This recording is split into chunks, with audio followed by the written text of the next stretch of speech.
अस्सलाम वालेकुम जी, welcome back to my channel. तो आज आपके लिए बहुत ही मज़ेदार, बहुत ही ईज़ी ब्रेड पकोड़ा की रेसिपी लेके आई हूँ। तो इस रेसिपी को तो लाज़मी आपने ट्राई करना है। तो चलिए सिंपल सी रेसिपी है, इसको देख लेते हैं। सबसे पहले यहाँ पे मैंने 6 से 7 आलू जो है वो बॉयल कर लिए थे और मैश कर लिए थे। अच्छी तरीके से आपने मैश कर लेने हैं। उसके बाद इसमें 1 टीस्पून ज़ीरे का डालेंगे, 1 टीस्पून इसमें नमक का डालेंगे, 1 टीस्पून कुटी हुई मिर्च डालेंगे। आपने स्पाइसेस अपने हिसाब से कम-ज़्यादा कर लेनी है। और ब्लैक पेपर इसमें 1 टीस्पून डालेंगे, हाफ टी स्पून इसमें चाट मसाला डालेंगे, हाफ टी स्पून इसमें ऑरिगैनो डालेंगे और 3 टेबलस्पून यहाँ पे मैंने धनिया और पुदीना मिक्स करके डाल दिया है। और अब इसको आपने अच्छे तरीके से कर लेना है मिक्स, ताकि जो हमारे जितने भी स्पाइसेस हैं वो आलू में बहुत अच्छी तरीके से सेट हो जाएँ। और जी अब इसको हम साइड पे कर लेते हैं। यहाँ पे हमने ले ली है ब्रेड, और जो है ब्रेड की क्वांटिटी आप अपने हिसाब से ले लें। इसको अब आप कोई भी शेप में कट कर सकते हैं, मैं स्क्वायर में कट कर रही हूँ। और बहुत ध्यान से आपने करना है ताकि हमारे जो हैं सारे स्क्वायर्स जो हैं वो बराबर हों। अब आपने क्या करना है, ये एक स्क्वायर को पकड़ना है और उसमें 1 टेबलस्पून जितना आपने ये अपना मैश आलूओं वाला मिक्सचर लगाना है और अच्छे तरीके से लगाना है।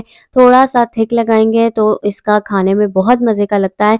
तो यहाँ पे मैं सारी ब्रेड के पीसेस को मैंने जो है लगा के रख लिया। अब आपकी मर्ज़ी, आप इसे ऐसे 1-2 दिन के लिए वैसे भी रख सकते हैं। थोड़े से निकालें और इसको फ्राई कर लें। अब यहाँ पे मैंने 5 टू 6 टेबलस्पून जो है बेसन का ले लिया। इसमें 2 टेबलस्पून आपने मैदे का डालना है। थोड़ा-सा आपने इसमें बेकिंग सोडा डालना है और धनिया आपने जो है मोटा कुटा हुआ लेना है। साथ ही हमने नमक थोड़ा-सा डाला है फॉर टेस्ट और थोड़ा-सा इसमें धनिया डाल देंगे और इसको आपने मिक्स कर लेना है बहुत अच्छे तरीके से। जब ये मिक्स हो जाएगा तो फिर आपने जो है चेक करना है चम्मच की मदद से। यहाँ पे मैं चम्मच से चेक करके देख रही हूँ। अगर आप इसको चेक करेंगे ना तो इसमें ऐसे अगर इसमें लाइन बन जाए तो इसका मतलब है आपका बैटर जो है वो तैयार हो गया है। अब इसको आपने ब्रेड को पहले अपने बेसन में कोट करना है, उसके बाद थोड़े से आपने इसमें तिल लगा लेने हैं। ये बहुत अच्छे लगते हैं देखने में भी और खाने में। और इसको अब आपने तेज़ आंच पे ही फ्राई करना है, क्योंकि हमारे आलू जो हैं ऑलरेडी कुक हैं, सिर्फ हमने बेसन को कुक करना है और आपने इसको इतना कुक करना है कि ये क्रिस्पी से हो जाएँ।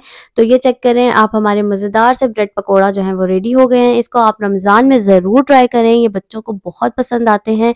और ये मैं आपको एक तोड़ के दिखा देती हूँ, ये आप चेक करें। तो मिलती हूँ एक नई रेसिपी के साथ। अपना ख़्याल रखिएगा, दुआओं में याद रखिएगा। अल्लाह हाफ़िज़।